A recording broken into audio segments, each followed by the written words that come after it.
Hey, welcome to From the Top, a show where I talk to friends and musicians about how they got started and how they got to where they are now. My guest today is my friend Matt Johnner. He's a singer, songwriter, and musician from Saskatoon. We talk about how he got started playing drums in a family band and his eventual transition into solo work and songwriting. Here it is, Matt Johnner.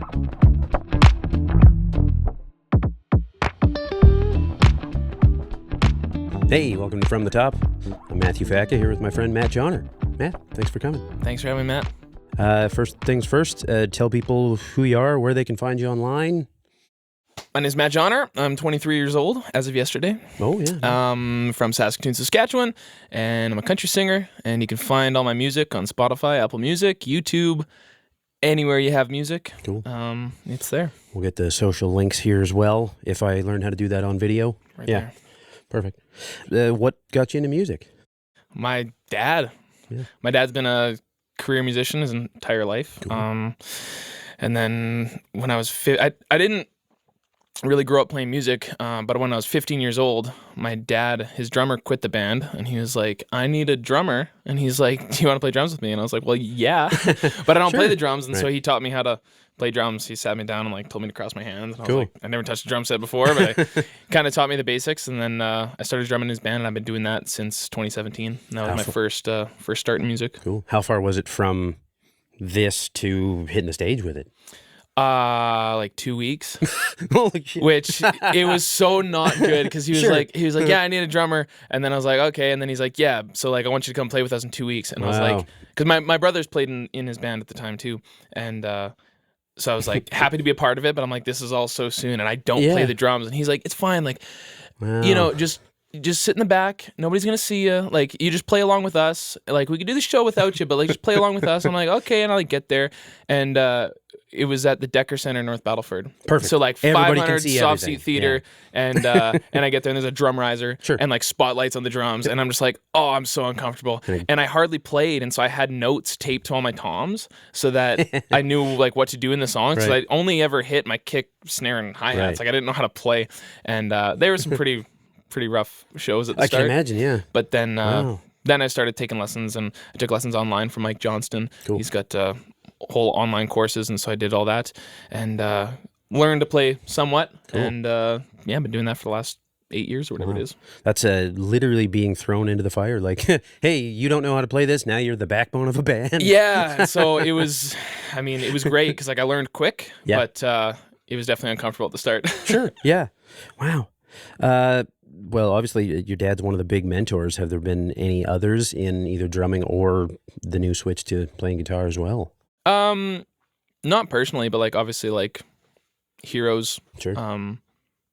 In music, big fan of 90s country. Yeah. Big fan of a lot of genres though. I listen to a lot of stuff. Yeah. And I think that's kind of shapes my sound a little bit from a bunch of different influences, but yeah. Cool.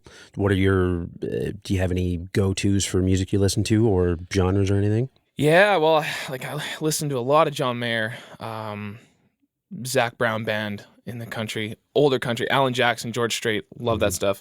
Kind of all around. And then another artist, Dermot Kennedy. Do you know who Dermot Kennedy is? I don't know. Oh, he's great. He's Irish. I don't know what kind of music it is. It's just awesome. But it's so different than anything else I listen to, but it's great. I love listening to different kinds of music and appreciating it for what it is in that genre. Yeah. And it's kind of one of those good is good regardless of what it is. Exactly. Yeah. I just like good music. Awesome. That's cool. So what was music to you before you were in the band? What did you listen to? What was it to you then? Yeah, I listened to a lot of John Mayer. I went through a big Adele phase, which now looking back seems kind of odd, but big fan of Adele. All the producers involved and the musicians, and then just her voice is insane. So there's lots of musicality there either way. And then as I got into drumming, learned who Ash Sowen was, who played on all of Adele's records. Mm-hmm. And so that was kind of a big, I was like, man, if I could drum 1% of what that guy can do, I'll be happy. Yeah. Never got there, but still working on it. Everybody needs a goal. Yeah. That's great. Cool. So I imagine the first drum set came from the family then. Hey? Yeah. Because my brother Jesse used to play drums with my dad. Right. So it was just the drum kit. It's I still play it. It's a Pearl Export kit, and yeah, it was just the kit that was always in the basement, and so that's what I learned to play on, and that's what I still play all our live shows with. With the Johnner Brothers now, and yeah, slowly bought different cymbals and new snare and things like that. But the main kit is still that Pearl Export I started on. Cool. I guess moving into kind of gigs is a easy transition. You guys have done a couple. Done a few. Yeah, a lot of what we do with my dad is like small town rodeos and fairs and little concerts and town halls, and so I've been to many a small town. In my time. Sometimes, often those are the most fun. So that's where I come from as well. So it's the big city guys are coming to play. Let's go. We're gonna hate them when they get there, and then it's like, okay, yeah, they're good. Yeah. You have a few drinks, and it's like, they're not so bad. Exactly, not so bad. Cool. Any standouts in terms of because there's been I feel like kind of two arcs to your career. Any standouts from behind the kit? Any gigs that way? Yeah, like we've done a lot of fun stuff. Like I love those small town rodeos because it's just everybody's there to listen to country music and have a good time. Yeah, including this guy. Yeah. One of the best shows we did a few years ago was in Nacum, a little small town. It was like a little street dance, and it was supposed to be outdoor in this big parking lot, but then it started pouring rain. So they moved everything into this little tent. So now you take like 800 people that was supposed to be in this big area, you cram them into a little tent, but that made it so much more fun because everybody's packed in, and then it was just a great time. Yep. So that was definitely a good one. Yeah. Nacum, never forget it. Nice. Any train wreck moments? Not Besides really. that first show, maybe? Yeah, that first show was pretty rough, but not really. Like I've been lucky to have great gigs with my dad because, he had an established career. Sure.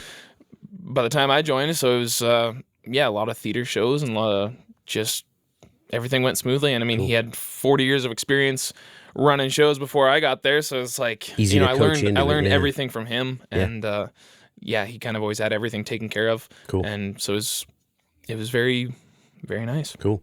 I feel like it's kind of the opposite starting path to most musicians. Like I started at 15 with other 15-year-olds who sucked, whereas you get to you're jumping into the majors and they can kind of maybe carry you or at least definitely teach you along the way. Yeah, well, that's the thing. I learned everything. It was like on-the-job training. Yeah. I was very underqualified when I started. But yeah, I learned fast. And then it was great because all my brothers and I grew up learning how to play music together. Yeah. Like my dad taught us everything we know. So it was great because we all learned it together. And now with my band, a couple of my brothers play with me. And it's like we know how to do it, and how to do it together. So we definitely have like a very cohesive element because we know how to play with each other, not just how to play our parts. Right. And so it's been the greatest way you could start a music career, I think. Yeah. Rob and I were talking last time we saw you play, you and Luke. It's like because you've been singing together for so long, like your phrasing's the same, like again, like you said, what the other's going to do. So it's just like, that's hard to beat. Yeah, it's just, man, I'm so lucky, and I'm grateful every day for how I got my start in music. Sure, yeah. So what set up the shift into playing guitar, writing songs?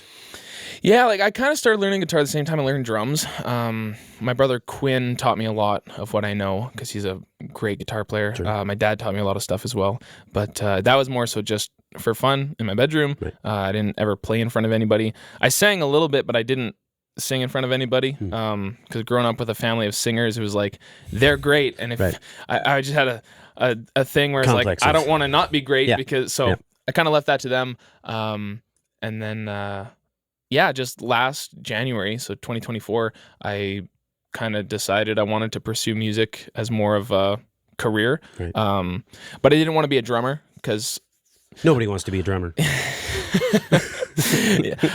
I love playing the drums, but I never wanted to, I guess, not in a weird way, but I didn't want to get better at it. Sure. I wanted to put my time and energy into playing guitar and singing. That was more so where I wanted to be. Cool. And so I started going to open mics and booking shows, and now I've been doing it for over a year now, and I am very happy with how things are going. I wouldn't trade it for anything. I know this is what I want to do with my life, and I'm just cool. I'm head first. To say the compliment may make you uncomfortable, I don't know, but It sounds like you've been doing it for 15, like just the kind of the timbre of your voice and the way you sing and that kind of idea. It's like, it's not as square as somebody who's been playing for a year. So, Well, thank you. Yeah. I appreciate that. Yeah. I had the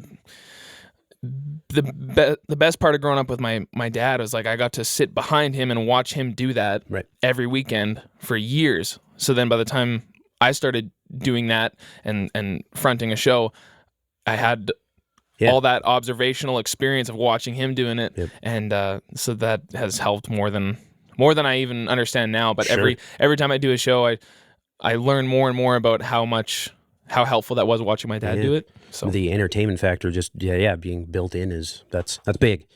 Yeah. We've all seen enough shows that go like song 1 ends, tune, song 2 ends, tune. Like right. if we're playing a cover band in a small town, that's fine. Though you guys didn't even do that. You guys made that a show too. It's always been a show, and so I just learned right from the get-go. It's like that's how you do shows. You're entertaining. So it was very very great to grow up learning that and seeing that firsthand. Yeah.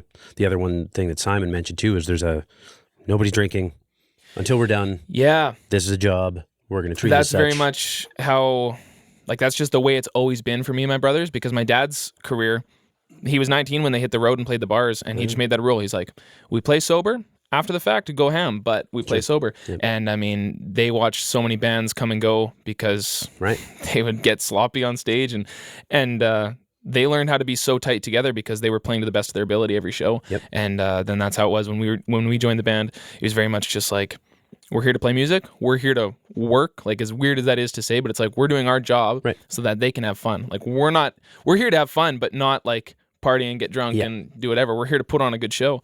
And so that's just the way it's always been. Yeah. And so it's kind of weird to me to think some bands are just getting sloshed before they even go up. And it's like, well, like, there's no way I can play or sing my best if I have a bunch of drinks. So it's just, that's the way it's always been. Yep. And I just, that's cool. My stance on it is like, I always play sober because I want to do the best I can do every time. And if I'm not at 100%, I can't do that. And that's how I approach it. You'd have to be a real trash bag to play, let's say, Herbert Rodeo and let a bunch of cowboys get you trashed. Did that happen? No. Oh. Nope. Never heard of that happening to anybody. Never heard of anybody in this room. Nope. Yep.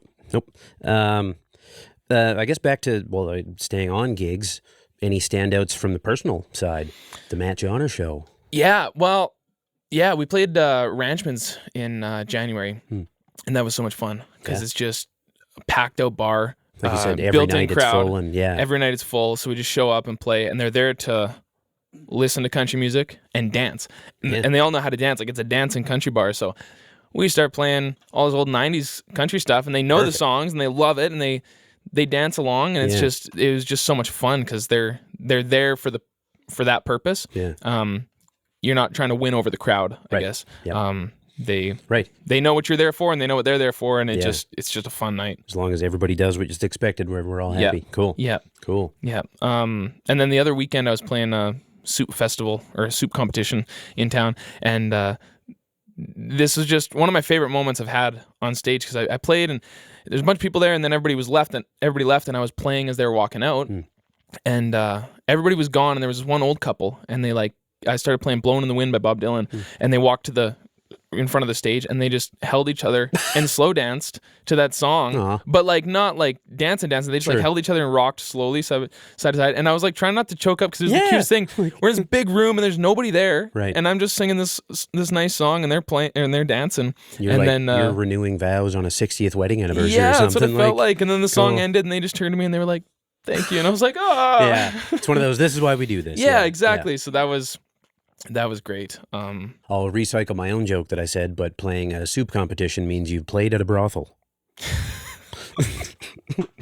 Yeah. It was a good joke. I told that to my dad, and he laughed for a good long while. Nice.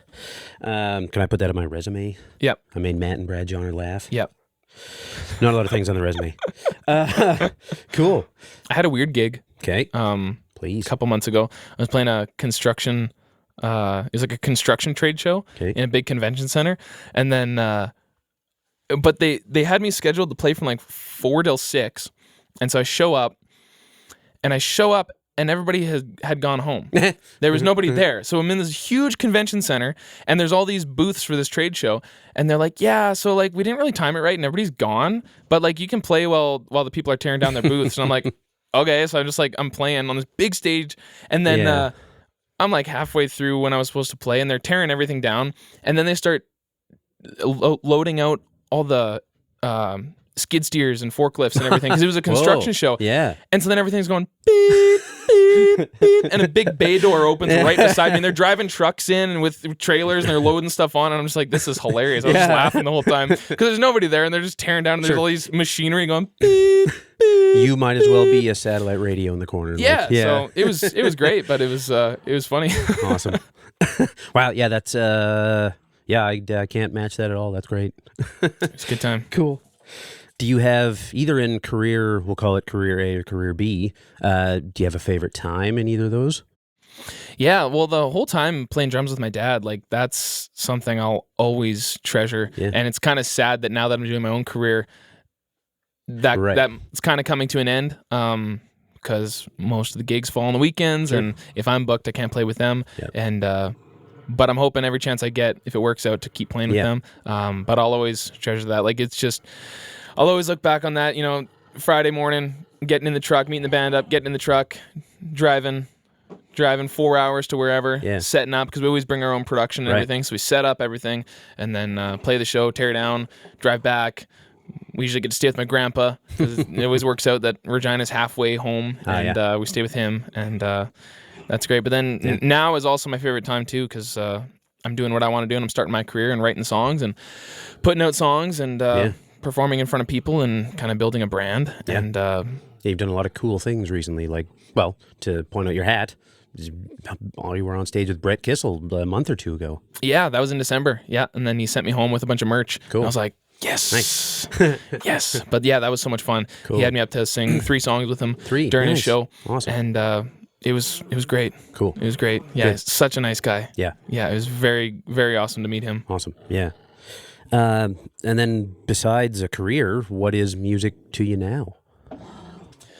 Music's kind of everything. Like, it's all I do. Yeah. Wake up, work on music, and then I play lots. Usually every weekend, and it's all I think about. Cool. And then when I'm not doing that, I'm listening to music. But it's funny now that I'm playing music so much. I was talking to Colin Clausen about this the other day. You're always like learning new songs for a show or something, and so you never get to listen just to listen. You're always listening to learn, and which is kind of frustrating sometimes, but it's always nice after I have to learn a bunch of songs for a specific show or something, and then it's like, now I can now that that's done, I can just listen to what I want to listen to again. Yeah. Cool. Which is great. But yeah, it's kind of just music all the time. Yeah, cool. I found it's fun when, like, again, you have the personal stuff that you like to listen to, and then if I get hired to play a show, once in a while one of those is on that set list. It's like, yes, yeah, I already know. Yeah. So instead of 45 songs, I only need to learn 44 now. Yeah. Cool. I guess you kind of touched on it, but as a full-time musician, what's the average day, week, month look like for you? Well, every day it's like wake up, have coffee. Sure. And then thanks, Rampage. Not yet a sponsor. Not yet. Sorry, not yet a sponsor.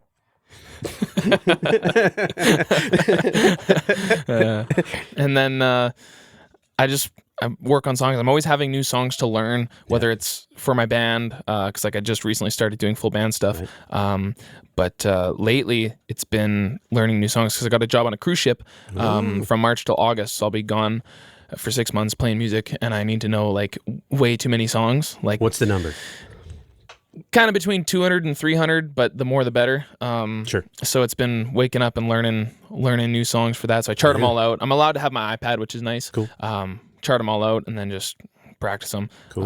So I've been learning every genre for that. A lot of Beatles, a lot of Elvis, Eagles, Adele, Bruno Mars, Jason Mraz, like kind of covering everything. Yep.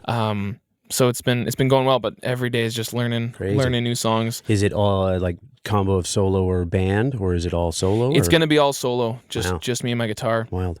Which I'm looking forward to because it's you can't hide. You can't hide behind anything with that. I think that's the getting thrown in the drums at 15 was perfect training for that. Like, yeah. You're ready to go. Yeah. Great. Yeah. But it's lots of that. Yeah. And then I been playing almost every weekend for the last year. So that filled in on drums a few times with some bands. So sometimes it's learning songs on drums, or I got to play electric guitar for the first time with Caitlin Lehner out in Windsor, Ontario last June. So that was fun because I had to like learn how to play electric guitar, which I've never done before. Yep. So that's what I like about music. It's always something different, and every show is different and has a different thing going on. It's always different, but it's always music, and that's what I love about it. Cool. I think having that variety is good too. Of like, if I have a set, or if you have a set list of 12 songs, but the audience isn't really digging what you're doing, you know enough to pivot. It's not, well, this is all we know. I sure hope you like it. Yeah. And that's what I'm looking forward to from the performing side, is learning to read crowds on the cruise ship, and kind of playing what they're seeming to like to hear. I don't know how to say it.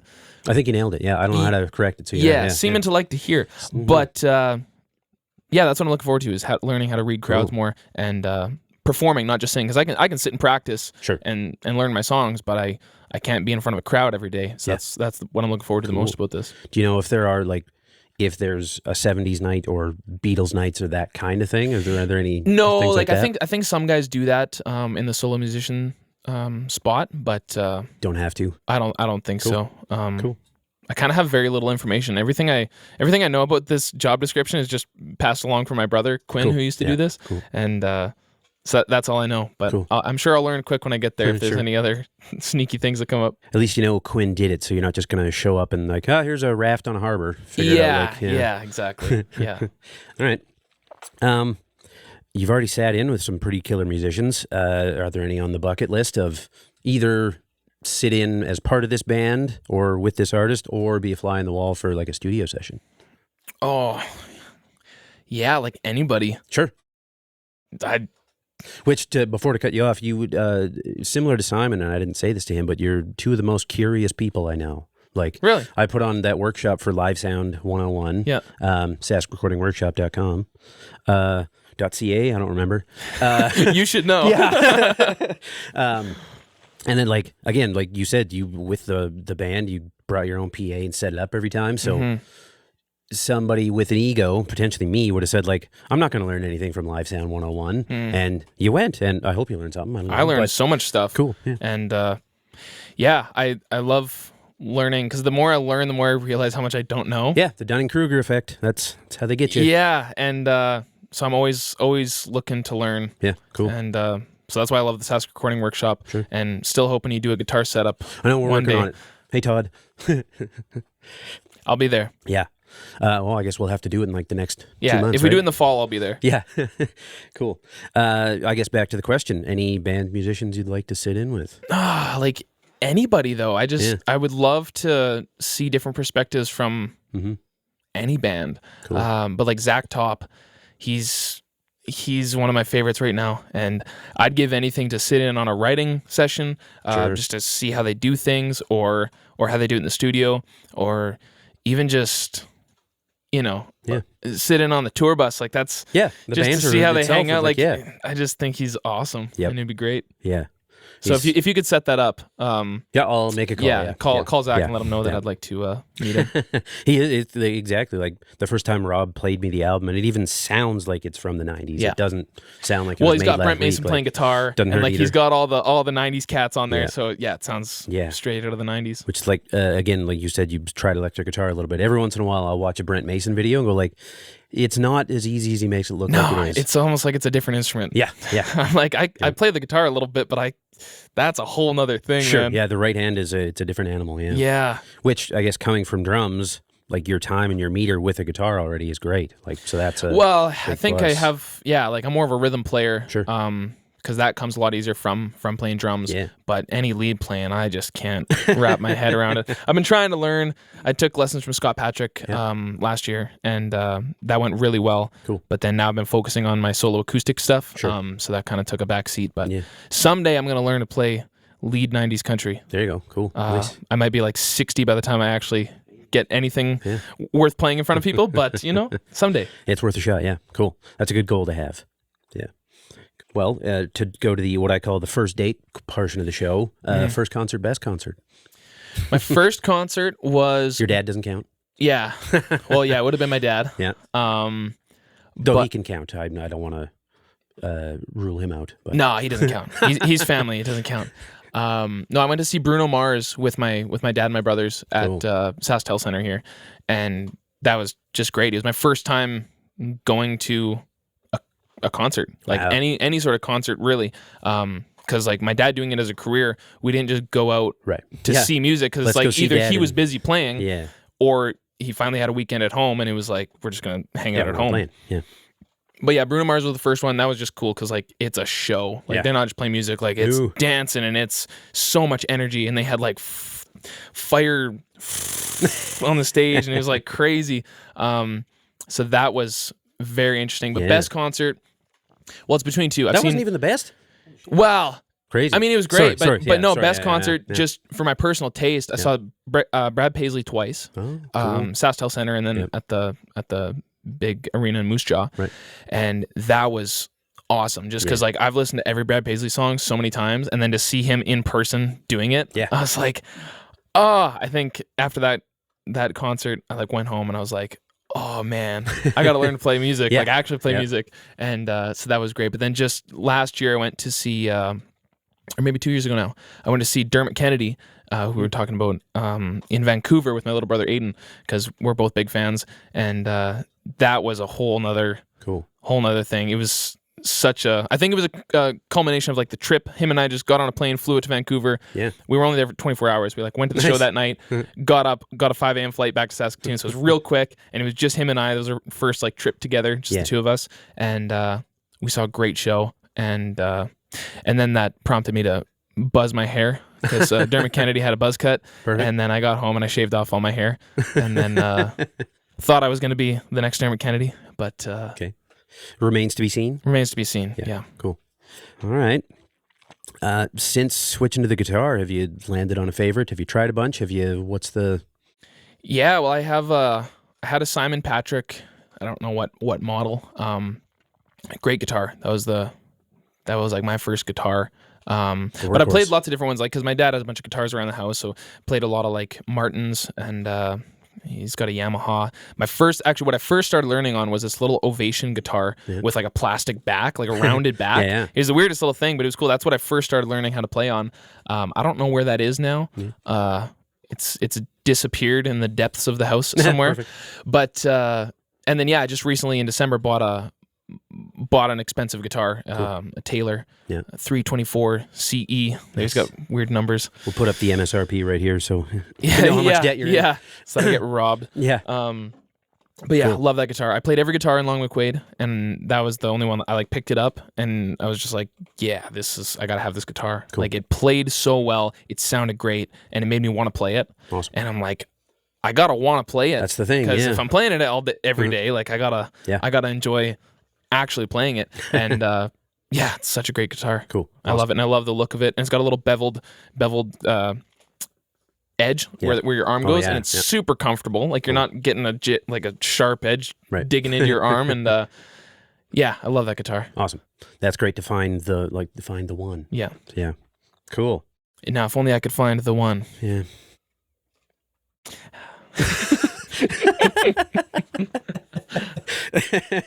Oh, good. Cool. Well, I think that covers most of what we got. The main one, probably the most important, is what advice do you have for 16-year-old Matt? Oh, don't be such a nerd. 16-year-old Matt was a nerd. I used to wear like buttoned up dress shirts to school.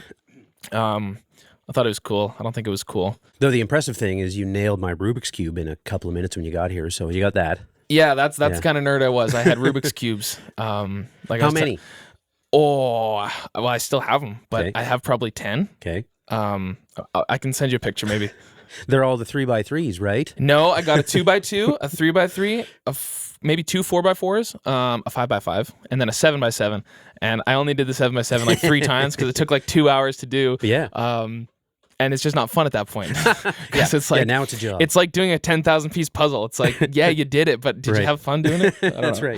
right. Or like at the end of a game of Monopoly, like we're not a family anymore, but I won. Yeah. Like, yeah. Perfect. Yeah. No, like, I don't know. 16-year-old self, just do it. Like I was scared to sing in front of people for such a long time. And then once I did it once, then I was like, oh, I survived. Yeah. You know, like Nobody died. I did it. And just keep trying new things, because not everything works, but keep trying it. Just keep going and make sure to practice. Now looking back, I'm like, I wish I would have practiced a lot more. Yeah. Because like now I'm practicing, but if I had been practicing for the last 8 years, I'd be able to play. Yeah, right. But just practice. Sure. Yeah. I'm sure 6 months on a ship will nail that down for you too. Yep. Yeah. I bought some Tommy Emmanuel courses on fingerstyle guitar. Nice. That I'm looking forward to diving into. You're gone before he comes here, aren't you? Yeah, he's coming here. I was going to say, I got an extra ticket if you want it, but yeah. Yeah, that's going to be again, one of those, like going to see Paisley or somebody. It's like, I know I'm going to be a little bit bummed, but really fired up about playing guitar when I come home. Exactly. Like, yeah. Exactly. Cool. Yeah. Awesome. Cool. I think we did it.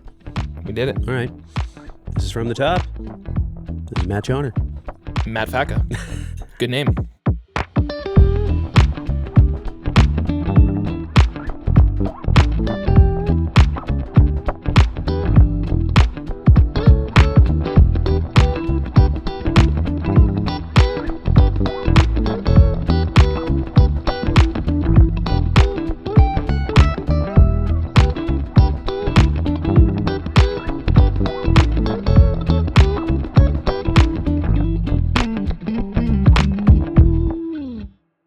Hey, welcome to From the Top. I'm Matthew Facca here with my friend Matt Joner.